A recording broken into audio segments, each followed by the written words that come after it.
This Kelly Craft on CBC, I should say. This is number 5. Some of you may find this a little bit disturbing. I imagine if you were in Canada and you were watching this, I mean, I think they've seen some of this before, right? Haven't we seen this already? Isn't this old? No, I don't think so. Is this new?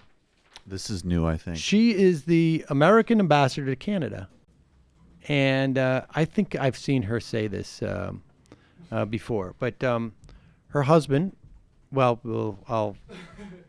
the chaser, right? That's Guess what industries he's involved in. Well, let's see if we can deign it from her expressions. Let's see. She is on CBC and sent to terrify Canada.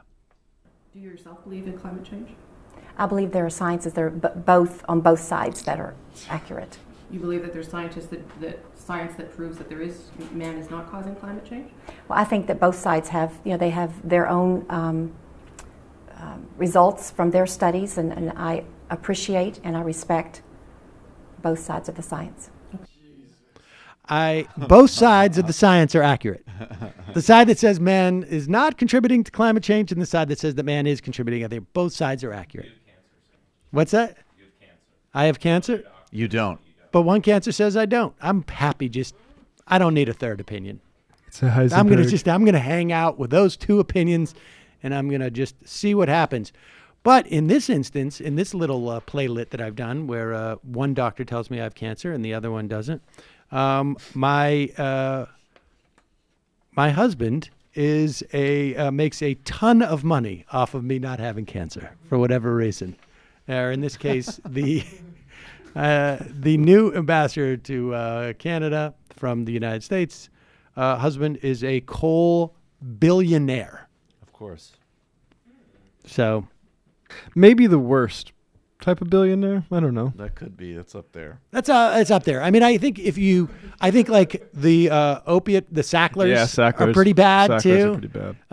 Like actual vampires. Yeah, I mean it's arguable. Sacklers you could just put in like Chapo. Like you could just say like they're just like cartel heads. They're worse. Yeah, they are worse. You're right. Because like on some level, like no, they are the people worst. buy the street drugs. They're assuming some measure of risk. Yeah, that's the truth. Right? And the thing is, even with coal, like you could make an argument that like, look, still need to turn on the lights. We need to turn on the lights, and this is what we had for a long time, and it was one of those things where it's like, I shouldn't have the dessert, but the real problem is I have like the whole pie instead of a little small little slice. I think the Sacklers are the absolute worst. I think the Sacklers, I gotta say, pretty close. And maybe you could say like, oh, we're the ones who developed like cluster bombs. Did you see the Sacklers have been moving to African markets? Did you see this? Of course they are. Yeah, it's wonderful. Of course they are. They're fucking. They are a personification of capital.